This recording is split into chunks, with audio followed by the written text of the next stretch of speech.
I'm here with Eric Chen, who's the other half of our co-presenting team featuring Nvidia and Zotac. How does it feel to be back here, your second year in Canada? It's a little chilly, but it feels great to be back. We were here last year, and we had a great time. We felt it's always important to kind of figure out where those games are congregating and cultivate that experience and make sure that we're there to understand who's there and how to engage with them.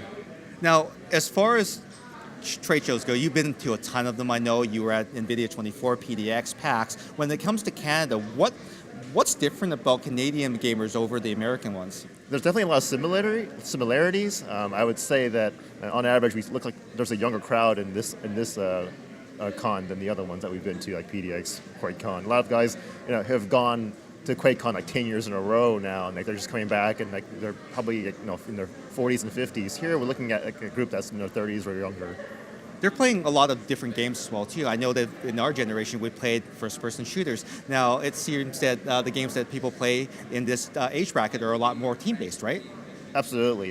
Today you see a lot of people playing the MOBAs, and that's reflective in the games that we've brought to GottaCon.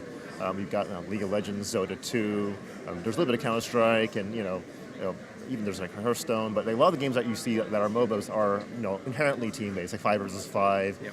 And you have to be able to learn how to work with a team, not just individuality anymore. In our days when we were playing Counter-Strike, it was just, hey, I got the most kills on my team, so yeah, I won. This is more about, hey, how do I fulfill my role in the team and work with that team to get the best result possible. Now, the younger generation in Canada, who's predominantly at GottaCon this year, do you find that you have to adjust your messaging, the way you talk to them, compared to the crowds in the U.S.?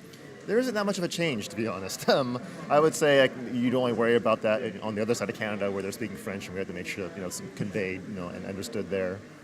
But gamers are gamers at the heart of things, right? At the end of the day, yes, a gamer's a gamer, and that includes if you're a tabletop gamer, role-playing game player. The DNA is still the same, and that's reflected here as well. And we want to make sure that we can, convey our message to those types, and show them what's new in PC gaming, and maybe invite them to start seeing how things are in our world.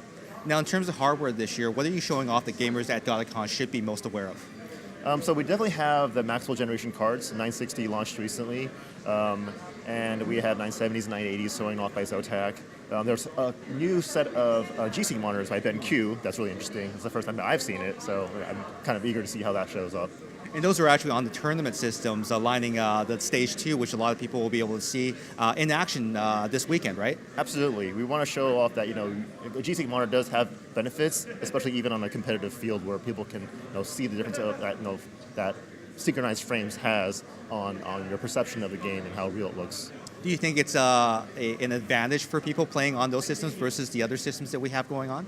Oh, absolutely. If you've played on a GC monitor, you're not going to want to go back. And we hope that a lot of people see the same thing that I've seen. That's great, Eric. Thank you so much for talking to us.